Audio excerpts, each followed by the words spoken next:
Okay, good morning everybody. It's Sassy Bee, and I am starting my videoing of my beginning gardening. Well, it's not really the beginning, it's a month in. It's July 1st, and we're starting here.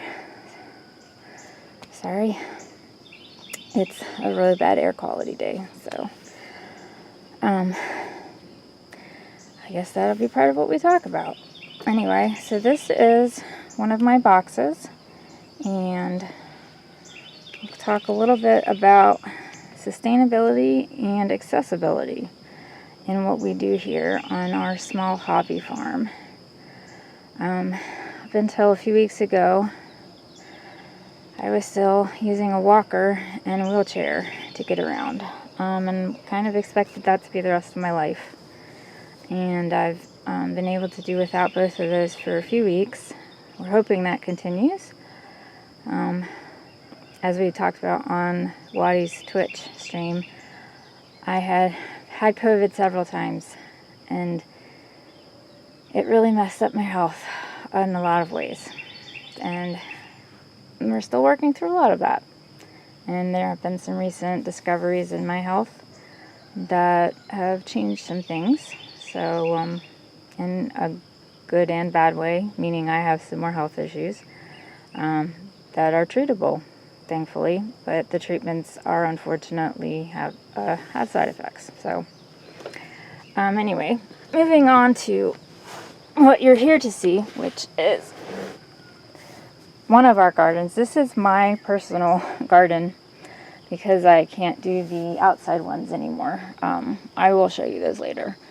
But this is what I worked out a few years ago when it became obvious I wasn't going to be able to be more mobile. I worked out these boxes. And what we do with them is the bottom is a layer of sticks, which we have plenty of. And then on top of the sticks we put mulch, which my husband mulches the leaves on our property. And we have a big pile of those. And then on the next layer is a layer of combined soil, which is either soil from our property if we have some, or I will buy a bag of the like compost peat stuff.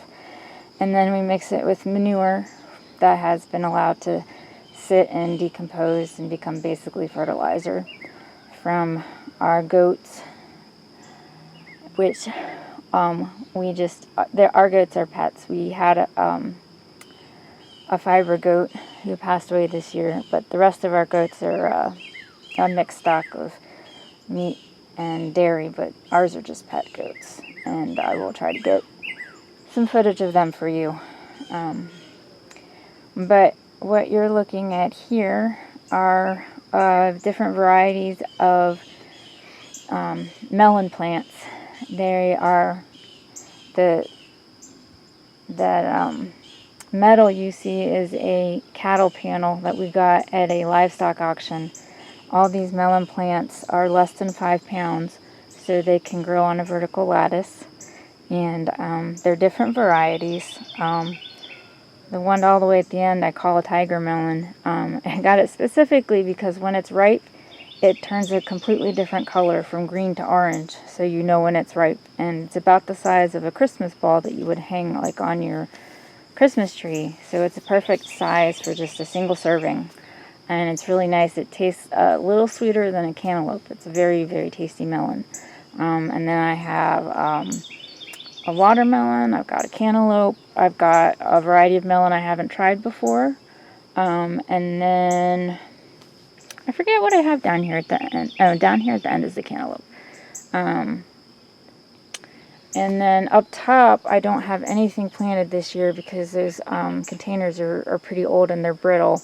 But normally I would plant lettuce and herbs in there. And then when they get watered, they just kind of drip down and help water the melons down below. So that's just a little like mini ecosystem there. But we just left the containers up this year. We didn't have time to take them down. So whenever they help bring pollinators in with whatever is growing in there, and then when it rains, it just helps add some more water. I mean, so just you know, reuse, recycle, all that kind of good stuff. These are my cucumbers. They are not tomatoes. These are tomato cages we got. The neighbors left them out one night for the trash to pick up. And so we were coming home from my daughter many years ago from one of her 4-H things. And so we stopped like we were criminals, like on the side of the road at night, and opened the back of our car and threw them in and took off really quick. And my daughter's like, "Are we allowed to do this?" I was like, "They left them on the side of the road." So they're ours now, and I use them for my cucumbers. These are lemon cucumbers, and now these really sprouted up. You can't, down here, you can't see them very well. These little gherkin cucumbers I'm growing for the first time. And then these are my Armenian cucumbers, which are sweeter than normal cucumbers. Very excited. These, except for the gherkins, are seeds that I got from my cucumbers last year, and then I plant the seeds that I save. So those didn't cost me anything. The gherkin seeds, if you're not aware, a lot of seed companies do have Black Friday deals. Burpee usually has 25% off. So I got my gherkin seeds 25% off on Black Friday. And just a little tip for you. This massive mess used to be our regular garden. And since I can't, it's actually behind our house and not anywhere near any of our hoses. So you have to carry buckets of water out to it, which I cannot do anymore. So my husband has turned it into our berry patch. These are our blackberries. These are actually a cultivated kind of blackberry. I don't know what kind. So they're bigger than a normal blackberry. So this is all one blueberry bush. And we usually get, on a good year, we get 8 to 10 pounds of blueberries out of this. And here is the corgi inspecting the blueberry bush. She very much enjoys the blueberries. She prefers that they're hand-fed to her, but she will pick her own. And they'll be ripe in about another month. This mess is our wild raspberry area. We share it with the deer and the rabbits and the birds. To some extent, we manage it. We try to keep the wild roses out of it. And there's some parts I'm not showing you that are off to my left that are growing over an old fence. And basically, we get plenty of raspberries to make jam and don't worry too much about what the critters are eating. Here is one of our many piles of sticks. And here is one of the manure piles. This is the one that we're currently using for fertilizer. Then we have another one that's currently where the recent manure goes. And there's a corgi butt shot.